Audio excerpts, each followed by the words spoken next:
Well, the exciting thing about today was obviously the amount of shots that we got on cage, but today we actually got the ball across the white line. So we predicted that Georgetown would probably watch the Longwood game and maybe sit back against us. We were able to see film on Georgetown play ODU on Friday night and sat back against them.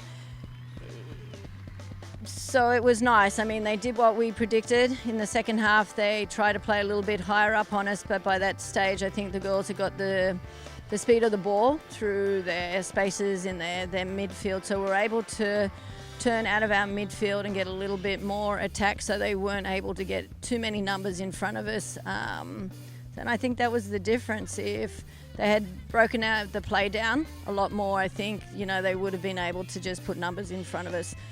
So I was happy with the forwards. They did their job, and we made a few adjustments at halftime, and I think the girls adjusted well and were able to throw some of our younger players in. And, as I said to them, they just have to sort of step up and pretend that it's the best game in high school, and they have to use their voice. And I think once we get the voices from our younger players, we won't see those breakdowns happening as quick when we start making start making as many subs as we did.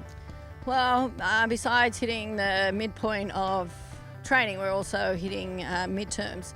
So I think this week is just handling the girls' recovery will be super important. Obviously, Hofstra has a long way to travel. We've, in the past, always expected a pretty fast game from Hofstra, and I wouldn't think any different, even though they've got some new coaches.